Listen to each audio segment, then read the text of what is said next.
Նավակյան գորգագործության ցուցադրությանը մասնակցում է նաև Կումայրի արգելոց թանգարանը, ինչ գորգեր եք ներկայացնում և սա ինչքանով է կարևոր այս նախաձեռնությունը, գիտենք, որ Կենցաղի թանգարանին է նախաձեռնությունը, ինչպես մասնակցություն ունեցաք այս ցուցադրությանը։ Ճիշտ ասած, սկզբնապես Անին Նազարյանը որոշել էր իր Շիրակի երկրագիտական թանգարանի կազմակերպել գորգի և կարպետի ցուցահանդես, բայց ես իմանալով այդ ամենը ասացի, որ մեծ սիրով մեր լավագույն նմուշներից տրամադրեմ, որպեսզի ցուցադրությունը լինի 3 թանգարանների միջև, եւ ես տրամադրել եմ 6 գորգեր։ Պիտի ասեմ, որ անցած տարի Շիրակի Կումայրի պատմամշակութային արգելոց թանգարանը ունեցել է գորգի ցուցահանդես, որը ցուցադրել ենք շուրջ 30 գորգեր Հայաստանի տարբեր շրջաններին եւ արևմտյան եւ արևելյան եւ Հյուսիս Կովկասին բնորոշ, այնպես որ այս 30 գորգերի մեջ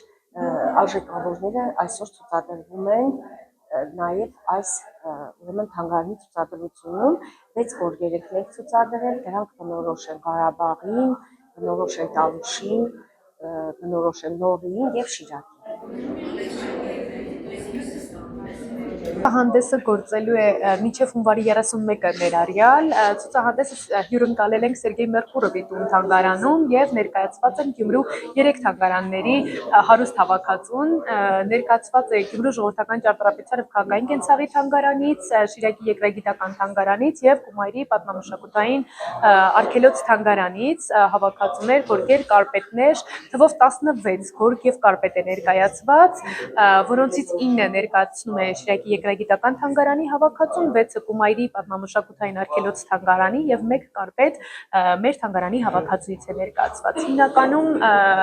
գորգերը եւ կարպետները թվագրվում են 19-րդ դարի վերջ եւ 20-րդ դարի սկիզբ, Ալեքսանդրապոլյան ժամանակաշրջանն է հիմնականում ներկայացված եւ ասեմ, որ երկրագիտական թանգարանի հավաքածուն առաջին անգամ է ցուցադրվում, որը հենց ցուցադրության բացառիկությունն է շեշտադրում, քանի որ առաջին անգամ այցելուն հնարավորություն ունի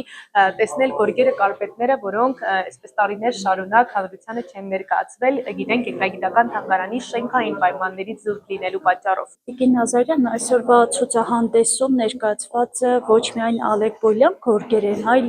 ինչ տարածաշրջաններ եք այսօր ներկայացնում ցուցահանդեսում։ Ցուցադրության մաս կազմում են ոչ միայն ալեկբոլյան գորգերը, ալեկբոլյան ժամանակաշրջանի եւ մեր տարածաշրջանին հատուկ գորգերը, այլ ունենք նաեւ արևմտյան Հայաստանից, այսպես եկած գորգեր, ունենք նաեւ Լոռի Փամբակի տարածաշրջանին բնորոշ գորգեր, այսինքն այստեղ ներկայացված է ամբողջ հայկական գորգարվեստ իր բոլոր ավանդույթներով։